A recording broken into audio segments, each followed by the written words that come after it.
Hello વિદ્યાર્થીઓ, સ્વાગત છે તમારા બધાનું આપણી યુટ્યુબ ચેનલમાં।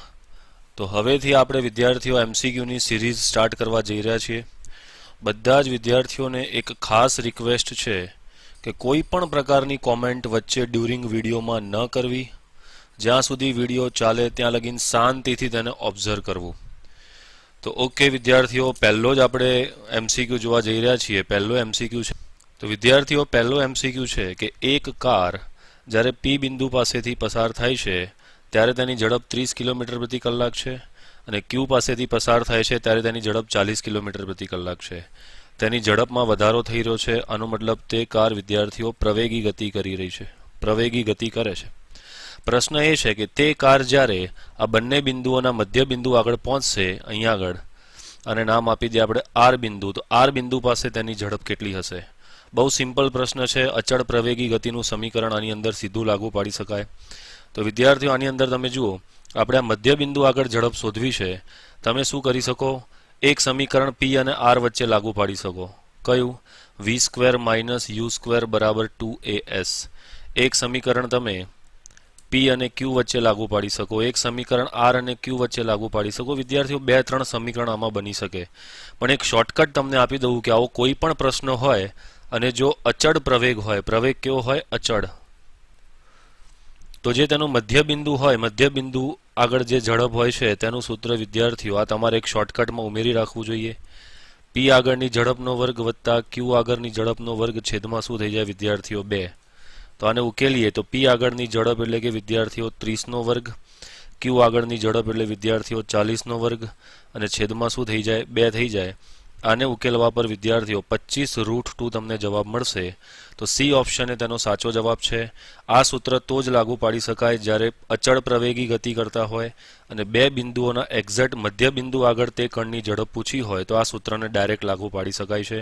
તો 25√2 વિદ્યાર્થીઓ તેનો સાચો જવાબ આવશે। વિદ્યાર્થીઓ, આ પ્રશ્નમાં એમ કહેવાયું છે કે એક ટ્રેન જે છે તે 10 મીટર પર સેકન્ડની ઝડપે જઈ રહી છે, અચળ વેગ છે, અને એક પક્ષી જે છે ટ્રેનની વિરુદ્ધ દિશામાં 5 મીટર પર સેકન્ડની ઝડપે જઈ રહ્યું છે। તો પ્રશ્ન એવો છે કે આ પક્ષીને ટ્રેનને ક્રોસ કરવામાં કેટલો સમય લાગશે? આનો મતલબ આ પક્ષી જે છે ટ્રેનને કેટલા સમયમાં ક્રોસ કરી લેશે?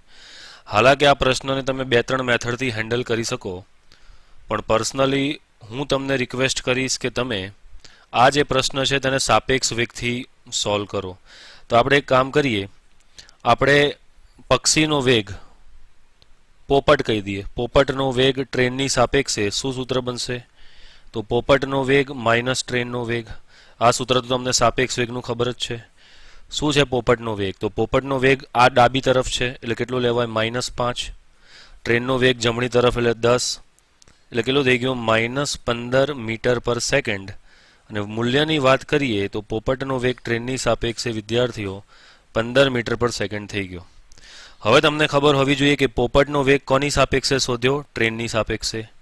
તો જેની સાપેક્ષે વેગ શોધો તે ઓટોમેટિકલી સ્થિર થઈ જાય। તો આ કિસ્સામાં વિદ્યાર્થીઓ ટ્રેન કેવી થઈ ગઈ? સ્થિર। ખબર હશે ને, જેનો પોપટનો વેગ ટ્રેનની સાપેક્ષે એટલે ટ્રેન તો સ્થિર થઈ ગઈ। જો ટ્રેન સ્થિર થઈ ગઈ તો વિદ્યાર્થીઓ ટ્રેનની સાપેક્ષે પોપટનો વેગ હવે કેટલો લેવાનો તમારે? 15, 5 નહીં, કારણ કે તમે ટ્રેનનો જે વેગ છે તેને સ્થિર કરીને પોપટનો વેગ જોઈ રહ્યા છો। તો ટ્રેનને સ્થિર કરીને જો પોપટને જુઓ છો તો એ 15 મીટર પર સેકન્ડની ઝડપે આ તરફ જતું દેખાય।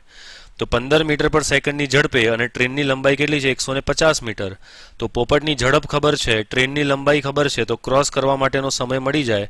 તો સમય બરાબર અંતર કેટલું? 150 અને કેટલી ઝડપ? 15। એટલે વિદ્યાર્થીઓ 10 સેકન્ડ આનો સાચો જવાબ આવે। તો 10 સેકન્ડ વિદ્યાર્થીઓ આનો સાચો જવાબ છે। તો આ પ્રશ્નની અંદર વિદ્યાર્થીઓ એમ કહેવાયું છે કે એક કણ જે છે તે સ્થિર અવસ્થામાંથી પોતાની ગતિની શરૂઆત કરે છે અને તેની ચોથી અને 5મી સેકન્ડમાં કપાયેલું અંતરનો ગુણોત્તર કહેવાનો છે। તો વિદ્યાર્થીઓ આપણને ખબર છે કે nમી સેકન્ડમાં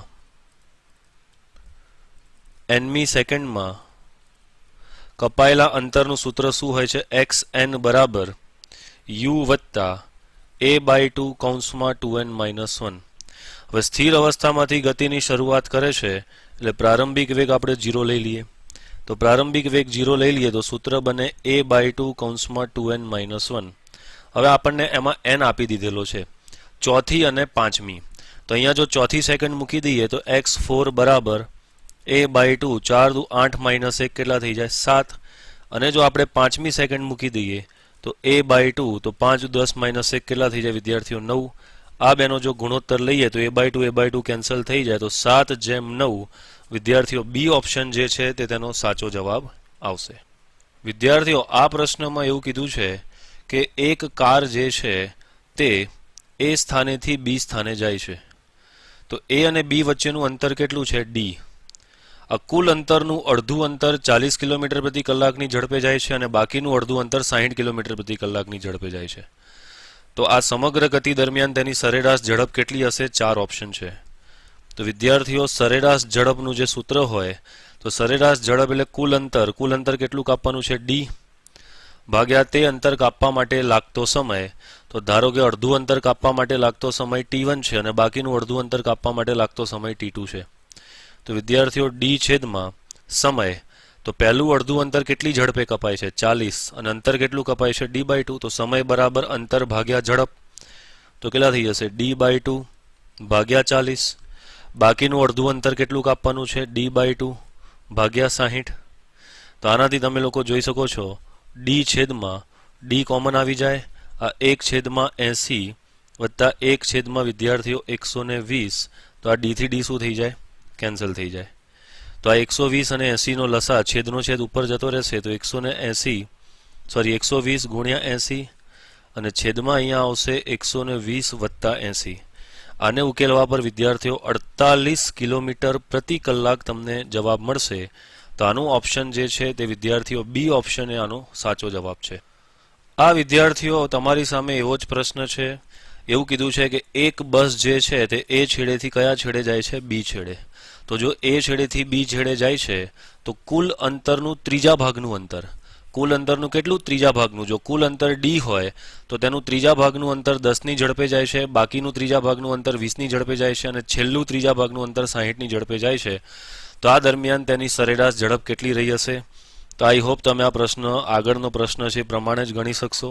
હાલાકી હું એક સિક્વન્સ જાળવી રહ્યો છું જે ક્રમશઃ લાઇનમાં સ્પર્ધાત્મક પરીક્ષામાં પૂછાયેલા પ્રશ્નો છે તે બધા લઈ રહ્યો છું. તો વિદ્યાર્થીઓ કુલ અંતર કેટલું કાપવાનું છે ડી છેદમાં પહેલું ત્રીજા ભાગનું અંતર 10ની ઝડપે, તો અંતર ભાગ્યા ઝડપ, બીજું ત્રીજા ભાગનું ઝડપ અંતર ભાગ્યા ઝડપ 20 અને છેલ્લું ત્રીજા ભાગનું અંતર એટલે અંતર ભાગ્યા ઝડપ.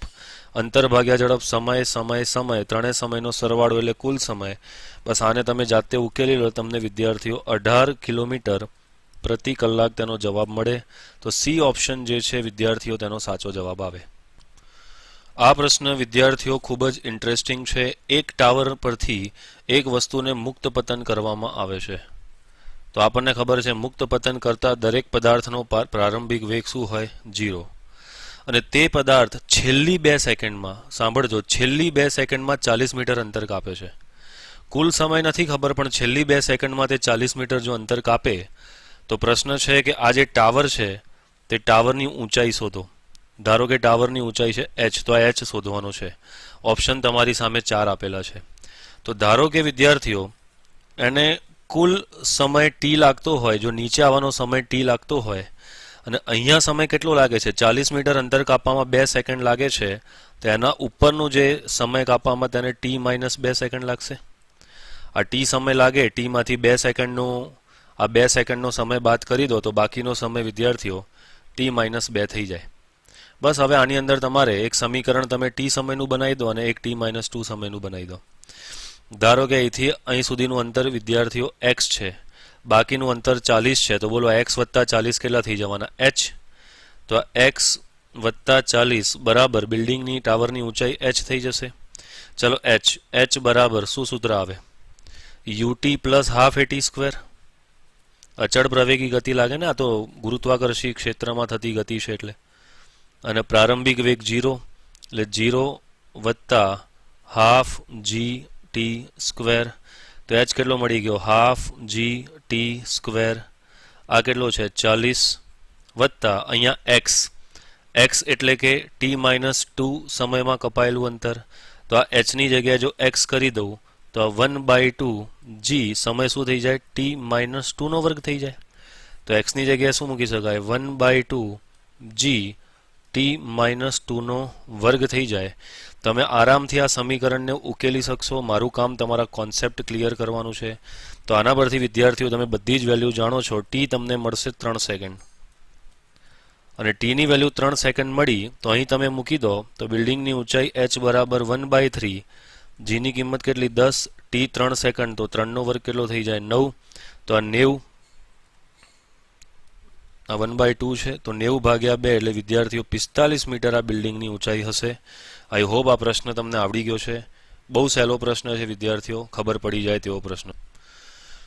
આ પ્રશ્ન વિદ્યાર્થીઓ આલેખ પર આધારિત છે અને એવું પૂછવામાં આવેલું છે કે આ ચારમાંથી કયો આલેખ એક પારિમાણીય ગતિને રજૂ કરતો નથી. એક પરિમાણની ગતિને આ ચારમાંથી કયો આલેખ રજૂ કરતો નથી તેવો પ્રશ્ન છે વિદ્યાર્થીઓ.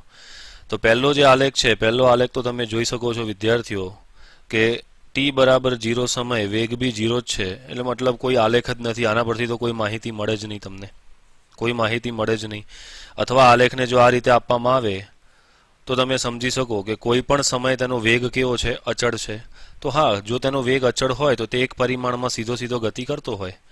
બીજો આલેખ જોઈએ વિદ્યાર્થીઓ, તો બીજા આલેખમાં તમે જુઓ, આ સમયની વાત કરીએ, આ સમયની, તો આ સમયે કણનો એક આ પણ વેગ દેખાય છે અને આ સમયે કણનો વિદ્યાર્થીઓ આ પણ વેગ દેખાય છે. શું શક્ય છે કે એક જ સમયે બે અલગ અલગ વેગ હોય? એક જ સમયે બે અલગ અલગ વેગ હોય તેવું શક્ય છે? નથી. આનો મતલબ એક જ સમયે કણ બે અલગ અલગ વેગ ધરાવે છે, એટલે આવો કોઈ પણ પ્રકારનો આલેખ એક પરિમાણીય ગતિને રજૂ ન કરતો હોય. ટૂંકમાં આ પ્રકારનો આલેખ કોઈ પણ પ્રકારની ગતિને રજૂ ન કરી શકે, કારણ કે આ શક્ય જ નથી કે એક જ સમયે વિદ્યાર્થીઓ બે વેગ હોય. આમાં તમે જોઈ શકો છો કે સમયના વધતા સાથે વેગ વધતો જાય છે. તો હા, આ એક પરિમાણીય ગતિ કહી શકાય કે એક પરિમાણમાં ગતિ કરતાં કરતાં તેના વેગના મૂલ્યમાં શું થતો જાય?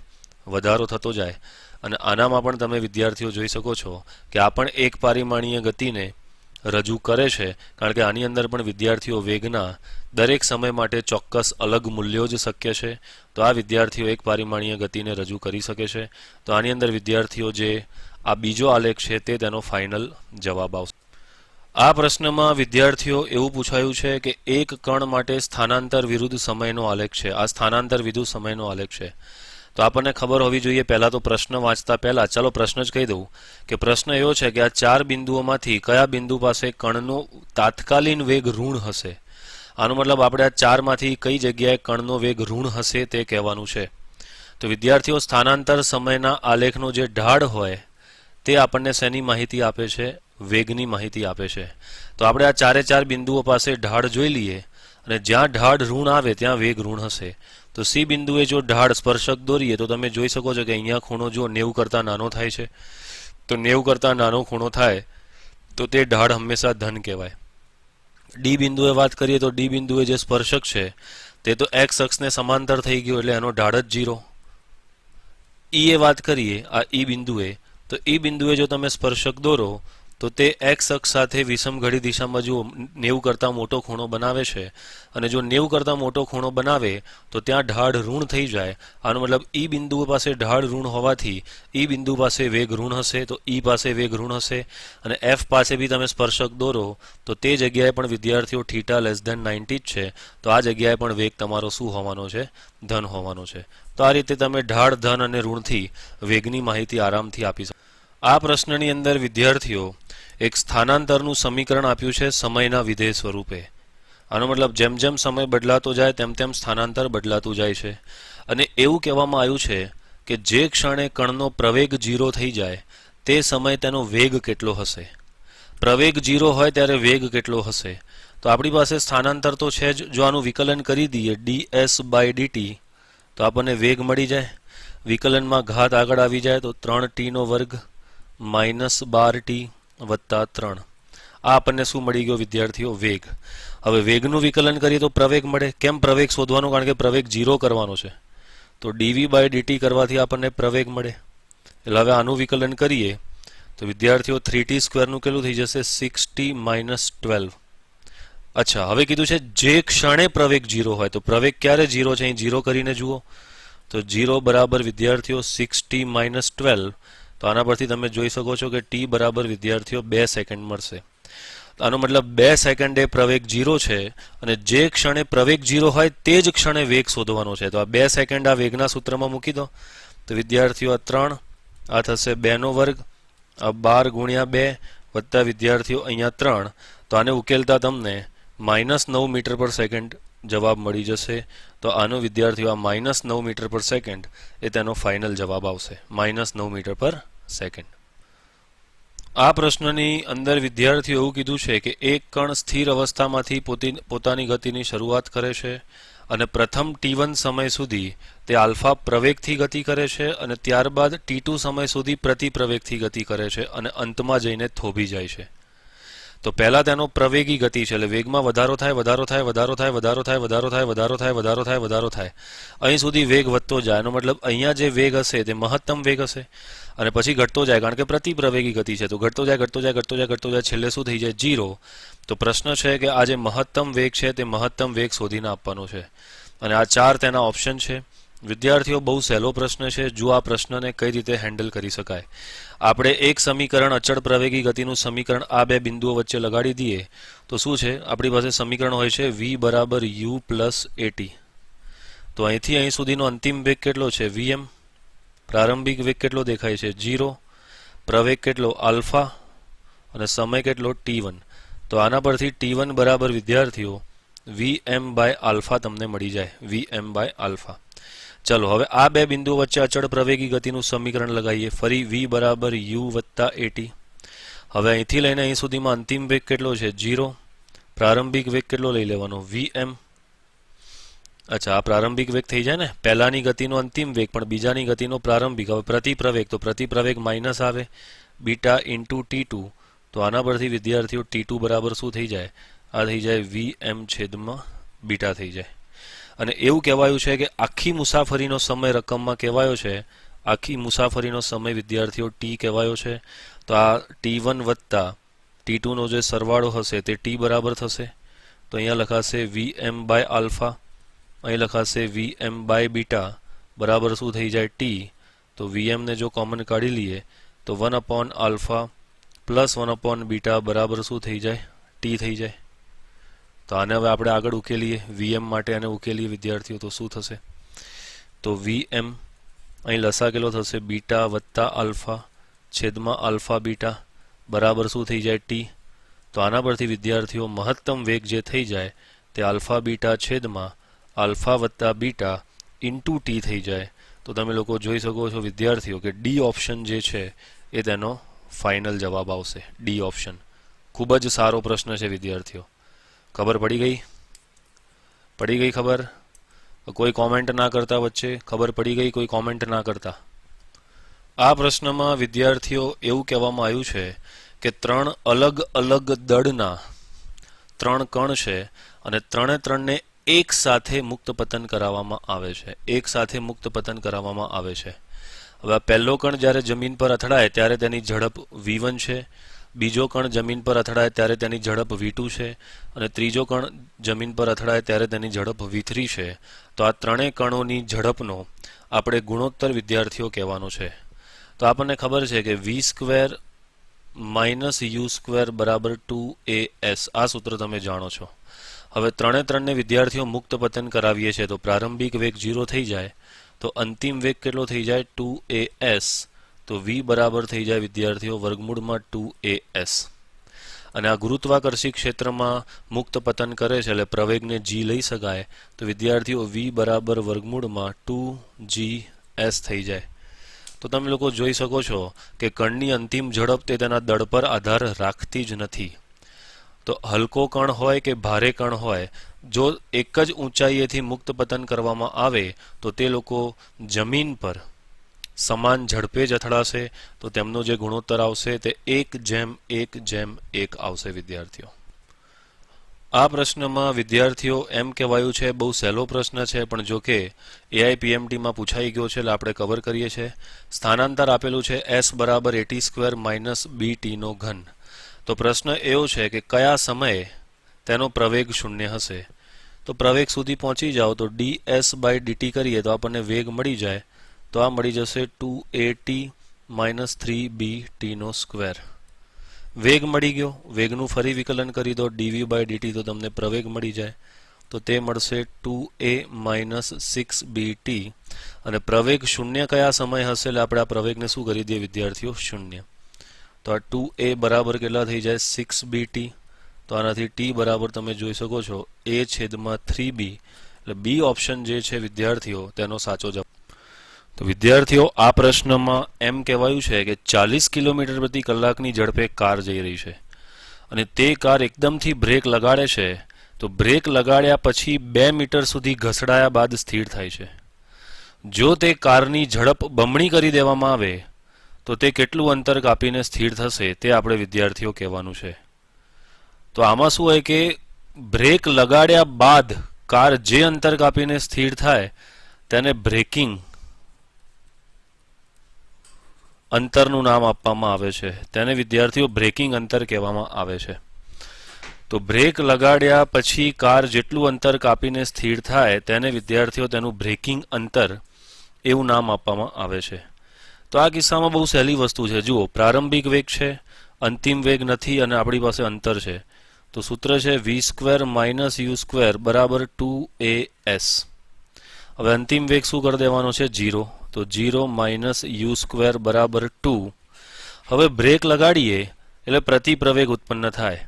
તો પ્રતિ પ્રવેગ એટલે -a × s. તો s બરાબર વિદ્યાર્થીઓ u²/2a આવે. તો વિદ્યાર્થીઓ આ સૂત્ર બી તમે યાદ રાખજો. આ બ્રેકિંગ અંતરનું સૂત્ર છે s બરાબર u²/2a. હવે તમે જુઓ, પહેલા જેટલી બ્રેક લગાડવામાં આવે છે ત્યારે એટલી જ બ્રેક લગાડવામાં આવે છે. આનો મતલબ ગાડીમાં જે પ્રતિ પ્રવેગ ઉત્પન્ન થશે તે સમાન હશે. તો અંતર એ u² ના સમપ્રમાણમાં થઈ જાય. તો s ચલે છે શું થઈ જાય? u². તો વિદ્યાર્થીઓ s1/s2 બરાબર u1²/u2². તો વિદ્યાર્થીઓ s1 પ્રારંભિક કેટલું અંતર કપાયું છે? 2. તો અહીં લખી દઉં 2. પછીનું અંતર આપણે s2 શોધવાનું છે. પ્રારંભિક ઝડપ કેટલી છે? 40. 40નો વર્ગ એટલે 40 × 40. અને પછી ઝડપ શું કરી દીધી? બમણી. તો 40ની બમણી કરી દીધી એટલે 80 કરી દીધી. તો 80 × 80. તો આ થઈ જાય વિદ્યાર્થીઓ 2. આ થઈ જાય વિદ્યાર્થીઓ 2. તો s2 બરાબર 2 × 2 ને 8 મીટર વિદ્યાર્થીઓ જવાબ આવે. તો એ ઓપ્શન જે છે તે તેનો વિદ્યાર્થીઓ ફાઇનલ જવાબ છે. વિદ્યાર્થીઓ આ પ્રશ્નમાં થોડુંક ધ્યાન આપવા જેવું છે કે એક કણનું સ્થાનાંતર આપેલું છે x બરાબર a(e)−αt વત્તા b(e)βt. તો પ્રશ્ન છે કે તે કણનો વેગ 4 ઓપ્શન છે. આલ્ફા અને બીટાથી સ્વતંત્ર છે. આલ્ફા બરાબર બીટા માટે ઘટીને 0 થાય છે. સમય સાથે ઘટતો જાય છે કે સમય સાથે વધતો જાય છે?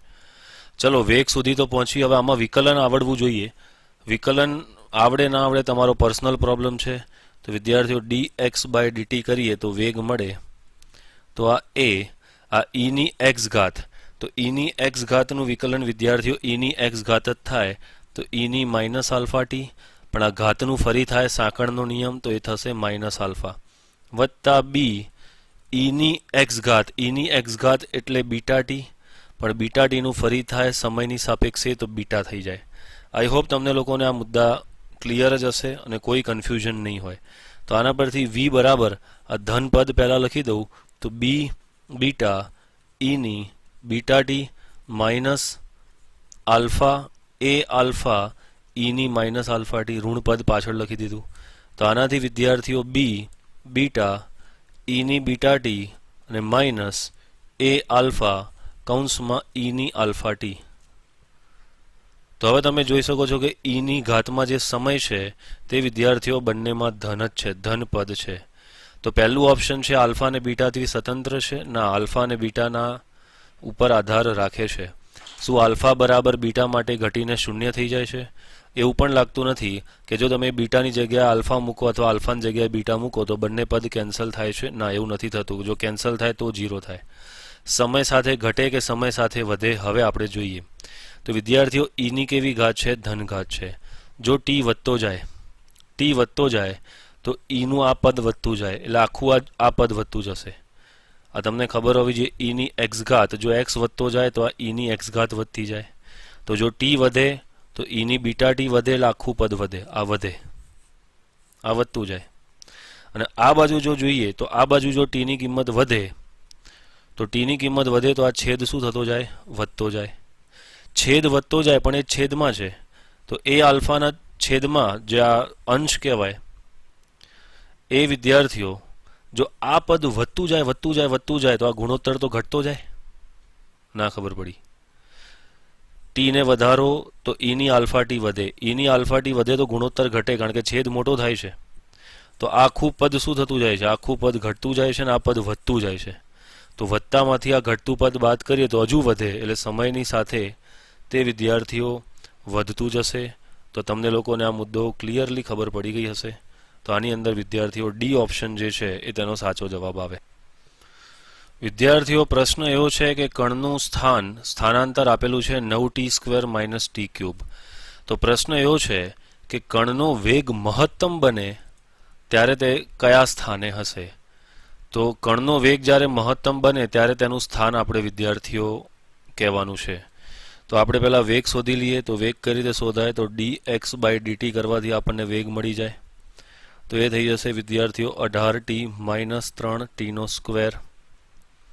હવે તમારા નોલેજમાં ગણિત હોવું જોઈએ. જો કે આ નીટમાં પૂછાયેલો પ્રશ્ન છે.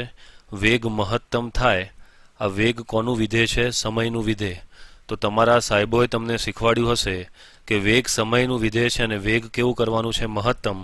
તો તે વેગનું વિકલન સમયની સાપેક્ષે શું થઈ જવું જોઈએ? 0. ગણિતવાળા મુદ્દો તરત સમજી ગયા હશે કે વેગ એ સમયનું જે વિધેય છે. તો વેગને કયા સમયની કઈ કિંમત માટે વેગ મહત્તમ થાય તેના માટે dv/dt શું થવું જોઈએ? 0 થવું જોઈએ. તો આ dv/dt ને 0 જો કરી દઈએ તો આના પરથી આ શું થઈ જશે? 18 - 6t થઈ જશે. તો આના પરથી તમે જોઈ શકો છો કે t બરાબર કેટલી સેકન્ડ આવી? 3 સેકન્ડ આવી. તો આ t બરાબર 3 સેકન્ડ જો અહીં મૂકી દઈએ તો આપણને x મળી જાય. તો x બરાબર અહીંયા આ 3² માઇનસ અહીંયા 3³ તો આને ઉકેલવા પર x બરાબર 54 મીટર તમને જવાબ મળે છે. 54 મીટર. તો એક વસ્તુ તમે નવી શીખ્યા કે આવો કોઈ પ્રશ્ન આવે કે વેગ મહત્તમ થાય તો વેગ જેનું વિધેય હોય તેની સાપેક્ષે તેનું વિકલન શું કરી દેવાનું? 0 કરી દેવાનું. તો આ પ્રશ્નને આપણે ઇમ્પોર્ટન્ટ ક્વેશ્ચનની લિસ્ટમાં તમે મૂકજો. કામનો પ્રશ્ન છે વિદ્યાર્થીઓ. વિદ્યાર્થીઓ આ પ્રશ્નની અંદર એક કણનો વેગ આપેલો છે bx⁻² આપેલું છે. જ્યાં વિદ્યાર્થીઓ આ b જે છે તે અચળાંક છે, b અચળાંક છે, n પણ અચળાંક છે. તો પ્રશ્ન છે કે તે કણનો પ્રવેગ કેટલો? ઘણા લોકોને કન્ફ્યુઝન થઈ ગયું હશે કે વેગ પરથી પ્રવેગ શોધવો હોય તો dv/dt કરવું પડે. પણ અત્યારે વેગ એ x નું વિધેય છે તો dv/dt આ કરવા જ નહીં દે.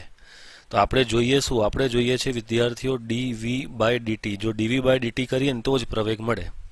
તો આપણે એક કામ કરીએ, dv/dt તો શક્ય નથી. તો શું dv/dx શક્ય છે? હા. તો તમારે શું કરવું પડે? આને dx વડે ગુણી દેવું પડે અને dx વડે ભાગી દેવું પડે. તો આનાથી વિદ્યાર્થીઓ આ થઈ જશે dv/dx ઇન્ટુ લખાશે dx/dt. તો આ થઈ જાય dv/dx અને dx/dt ને શું કહેવાય? વેગ કહેવાય, v. તો બસ dv/dx કરી લો. dv/dx તો શક્ય છે જ. dv/dx તો શું થશે? આનું x ની સાપેક્ષે વિકલન આવડશે કોઈને? તો આનું વિકલન કરીએ તો b તો અચળ જ છે. આ x ની n ઘાતનું વિકલન શું થાય? ઘાત આગળ આવી જાય અને ઘાતમાંથી એક બાદ કરી દેવાનો એટલે -2n - 1. ઘાત આગળ આવે, ઘાતમાંથી એક બાદ કરી દેવાનો ઇન્ટુ v. તો v તો આખું જ આ પદ લખી શકાય ને. તો bx ની કેટલી ઘાત થઈ જાય? -2n ઘાત થઈ જાય. તો આને જો આગળ ઉકેલીએ તો -2n b × b b² અને x ની -2n એટલે -4n - 1. તો તમે લોકો જોઈ શકો છો કે વિદ્યાર્થીઓ એ ઓપ્શન જે છે એ તેનો ફાઇનલ જવાબ છે અને આઈ હોપ તમને ખબર પણ પડી ગઈ છે. આ પ્રશ્નની અંદર વિદ્યાર્થીઓ એમ કીધેલું છે કે એક દડો એ દડાને ઉપર ફેંકવામાં આવે છે અને તે જ સમયે બી દડાને નીચે ફેંકવામાં આવે છે. તો આ બંનેની ઝડપ સરખી છે. જેટલી ઝડપથી આને ઉપર ફેંકવામાં આવે છે તેટલી જ ઝડપથી બીને નીચે ફેંકવામાં આવે છે. તો એ દડો આમ ઉપર જઈને નીચે જમીન પર અથડાય ત્યારે તેની ઝડપ va અને બી સીધો નીચે આવીને જમીન પર અથડાય ત્યારે તેની ઝડપ વીબી, તો આ વીએ અને વીબી વચ્ચે શું સંબંધ હશે તે વિદ્યાર્થીઓ આપણે કહેવાનું છે. ઘણા બધા સમજી ગયા હશે કે જો સમાન ઝડપે ફેંકવામાં આવે, આ જો બંનેને સમાન ઝડપે ફેંકવામાં આવે, આ સમાન ઝડપે બંનેને ફેંકવામાં આવે તો તમને ખબર છે કે આ એ ઝડપ જ્યારે ગોળ ફરીને પાછો અહીં આવશે ત્યારે એની નીચેની તરફ એટલી જ ઝડપ હશે જેટલી બીની ઝડપ છે. વિચારો,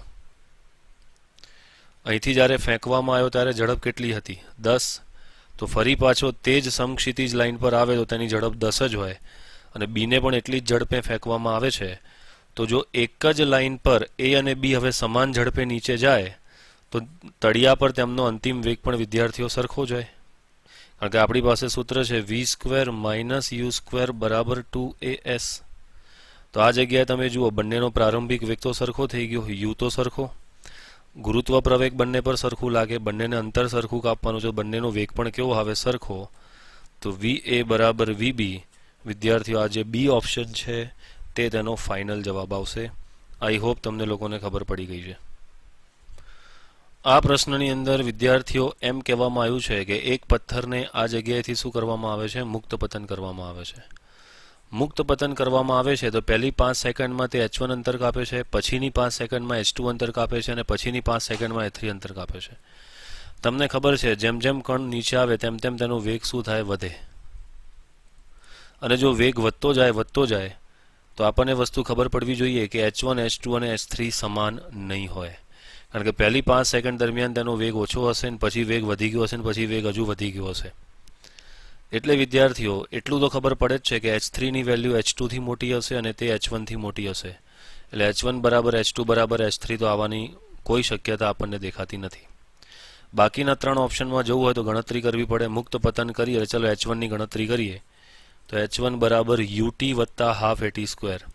પ્રારંભિક વેગ તો 0 જ છે, તો 0 વત્તા હાફ a એટલે g નું મૂલ્ય 10 અને t નો વર્ગ એટલે 5 નો વર્ગ કેટલો થઈ જાય વિદ્યાર્થીઓ? 25. તો આના પરથી h1 બરાબર તમે જોઈ શકો છો, આ 5 એટલે 125 મીટર આવે. 125 મીટર. તો h1 ની કિંમત 125 આવી. હવે વિદ્યાર્થીઓ આપણે આ h1 વત્તા h2 આખું જોઈએ તો કેટલી સેકન્ડ થાય? 10. તો હવે કુલ અંતર કેટલું કપાય? h1 વત્તા h2. તો h1 વત્તા h2 માં પ્રારંભિક વેગ તો 0 જ છે, તો 0 વત્તા હાફ at², a એટલે 10 અને t એટલે 5 ને 5 10 નો વર્ગ એટલે 100 થઈ જાય.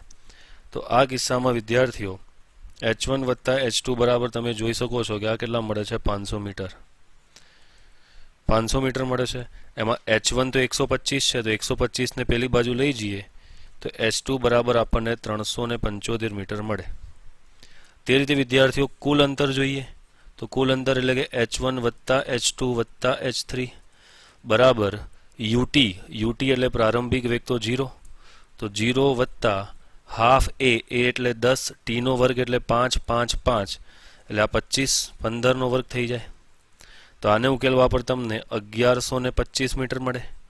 પણ એમાં તમારી પાસે h1 ની કિંમત કેટલી છે? 125. h2 ની કિંમત કેટલી આવી? 375. 125 ને 375 આ બાજુ 1125 માંથી બાદ કરી દો તો તમને h3 ની કિંમત તમને મળે છે 625 મીટર.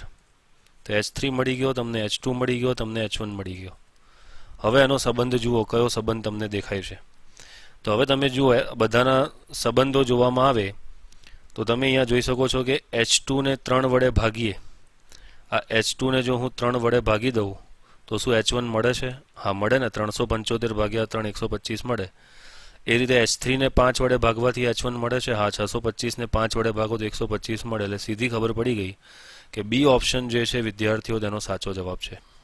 હવે પ્રશ્ન એ રીતે છે કે એક કણનો વિદ્યાર્થીઓ x યામ આપણને આપી દીધેલો છે આલ્ફા ટી નો ઘન અને y યામ આપી દીધેલો છે બીટા ટી નો ઘન. તો તે કણની ઝડપ કેટલી? આનો મતલબ તે કણ x અક્ષ પર બી ગતિ કરે છે અને y અક્ષ પર બી ગતિ કરે છે. તો x અક્ષ પરનો વેગ શોધવો હોય તો dx/dt કરી દઈએ તો એ થઈ જશે 3 આલ્ફા ટી નો વર્ગ. અને જો y અક્ષ પરનો વેગ શોધવો હોય તો વિદ્યાર્થીઓ dy/dt કરી દઈએ તો dy/dt કરવાથી આ થઈ જશે 3 બીટા ટી નો વર્ગ. તો આપણને x દિશાનો વેગ મળી ગયો vx, તેનો y દિશાનો વેગ મળી ગયો vy. તો બે સદિશોનો આ પરિણામી લઈ લઈએ તો તે આપણો વેગ હશે તો v બરાબર વિદ્યાર્થીઓ વર્ગમૂળમાં vx નો વર્ગ વત્તા vy નો વર્ગ લખાય. તો કેટલા થઈ જશે? આ vx નો વર્ગ અને vy નો વર્ગ લખીએ એટલે અહીં આગળથી કોમન આવી જશે 3t² વર્ગમૂળની બહાર જ લઈ લઉં 3t², એટલે વર્ગમૂળમાં બચે ખાલી આલ્ફા સ્ક્વેર વત્તા બીટા સ્ક્વેર. તો તમે લોકો જોઈ શકો છો કે બી ઓપ્શન જે છે એ તેનો વિદ્યાર્થીઓ સાચો જવાબ આવશે, બી ઓપ્શન. આ પ્રશ્નની અંદર વિદ્યાર્થીઓ એવું કીધું છે કે આપણી પાસે એક લાકડાનો બ્લોક છે અને આ લાકડાના બ્લોકમાં એક ગોળી v વેગથી દાખલ થાય છે. જો લાકડાના બ્લોકમાં એક ગોળી v વેગથી દાખલ થાય તો 3 સેન્ટીમીટર અંતર કાપ્યા પછી તેનો વેગ અડધો થઈ જાય છે. વેગ અડધો એટલો થઈ જાય કારણ કે આ લાકડાનો બ્લોક તેની ગતિનો વિરોધ કરે એટલે આ બાજુ પ્રવેગ આવશે તેનો. તો v વેગથી દાખલ થાય તો 3 સેન્ટીમીટર અંતર કાપ્યા પછી તેનો વેગ શું થઈ જાય છે? અડધો. તો હજુ વેગ અડધો થયો છે, શૂન્ય નથી થયો, એટલે તે ગોળી હજુ આગળ જશે અને તેનો જ્યારે અંતિમ વેગ 0 થાય ત્યારે તેણે આ અંતર x કેટલું કાપ્યું. તો વિદ્યાર્થીઓ અહીંથી લઈને અહીં સુધીનું અંતર તો 3 સેન્ટીમીટર ખબર છે, પણ અહીંથી લઈને અહીં સુધીનું અંતર આપણે જે x શોધવાનું છે. તો વિદ્યાર્થીઓ આ પ્રશ્ન બહુ સહેલો છે. પહેલા ભાગ માટે આપણે અચળ પ્રવેગી ગતિનું સમીકરણ લગાડીએ તો v² - u² બરાબર 2ax. v એટલે અંતિમ વેગ, તો અહીંથી લઈને અહીં સુધીનો અંતિમ વેગ કેટલો છે? v/2, તો એનો વર્ગ કેટલો થઈ જાય? v²/4. પ્રારંભિક કેટલો વેગ છે? v² બરાબર 2. આ પ્રવેગ a અને x અંતર કેટલું કાપે છે? અંતર કાપે છે વિદ્યાર્થીઓ 3 સેન્ટીમીટર. કેટલું અંતર કાપે છે? 3 સેન્ટીમીટર. તો આના પરથી આ થઈ જશે -3/4 v² બરાબર 2 અને આ પ્રતિ પ્રવેગ હોવાથી આપણે માઇનસની નિશાની લઈ લઈએ તો આ થઈ જશે -6a. તો આના પરથી વિદ્યાર્થીઓ તમને a કેટલો મળી જાય? તો 3/24 × v² મળી જાય. હવે અહીંયા આગળ જાઓ. હવે આ બીજા ભાગ માટે સૂત્ર વાપરો. કયું? એ જ v² - u² બરાબર 2as. બોલો હવે અહીંથી લઈને અહીં સુધીનો અંતિમ વેગ કેટલો છે? 0. પ્રારંભિક કેટલો? v/2, તો v²/2 બરાબર 2. પ્રવેગ કેટલો આવ્યો? આ પ્રતિ પ્રવેગ છે એટલે માઇનસ નિશાની લઈશું તો -3/24 × x શોધવાનો છે આપણે. આના પરથી વિદ્યાર્થીઓ આ v² બી છે, આ v² બી છે, આ v² ની કિંમત છે. આના પરથી x શોધતા વિદ્યાર્થીઓ તમને જવાબ 1 સેન્ટીમીટર મળે છે. તો બાકીનું 1 સેન્ટીમીટર અંતર કાપ્યા પછી તેનો વેગ વિદ્યાર્થીઓ શું થઈ જાય છે? 0 થઈ જાય છે. આમાં એક મામૂલી મિસ્ટેક મેં કરી કે આ પ્રારંભિક વેગ v/2 નો વર્ગ કરવાનો છે. વર્ગ કરીએ એટલે વિદ્યાર્થીઓ અહીંયા 4 થઈ જાય. પછી તેને ઉકેલતા વિદ્યાર્થીઓ x બરાબર તમને 1 સેન્ટીમીટર તેનો જવાબ મળી જશે. તો વિદ્યાર્થીઓ અહીં સુધી રાખીએ છીએ આજનો આપણા MCQ નો સેશન. તમારો ખૂબ ખૂબ ધન્યવાદ કે તમે લોકો શાંતિથી બેઠા રહ્યા અને આ બધા જ MCQ ને નિહાળ્યા અને ઘણું બધું શીખવાનું તમને મળ્યું. મળીએ છે વિદ્યાર્થીઓ કાલે આ જ સમયે ફરી પાછા નવા MCQ ની સાથે. ટિલ ધેન મહેનત કરતા રહો, MCQ ઉકેલતા રહો અને આ એક પરિમાણીય ગતિના જે MCQ છે તે આ લેવલના જ વિદ્યાર્થીઓ આવે છે JEE અને NEETમાં. માત્ર સૂત્ર આધારિત જ પ્રશ્નો હોય છે, બહુ ડિફિકલ્ટ નથી હોતા. આ ચેપ્ટરના MCQ તમને લાગ્યા બી હશે બહુ સહેલા હશે. ધીમે ધીમે વિદ્યાર્થીઓ ગતિના નિયમો સુધી પહોંચો, પછી તમને હું ફીલ કરાવી દઈશ કે ખરેખર MCQ કેવા હોય અને કોને કહેવાય. આ સહેલા જ MCQ છે તો સહેલા જ કહીશું. આગળ વધીએ તેમ તેમ ન્યૂટનના નિયમોમાં ડિફિકલ્ટ થતા જશે. ઓકે વિદ્યાર્થીઓ, મળીએ છે કાલે 4 વાગે. Till then good bye.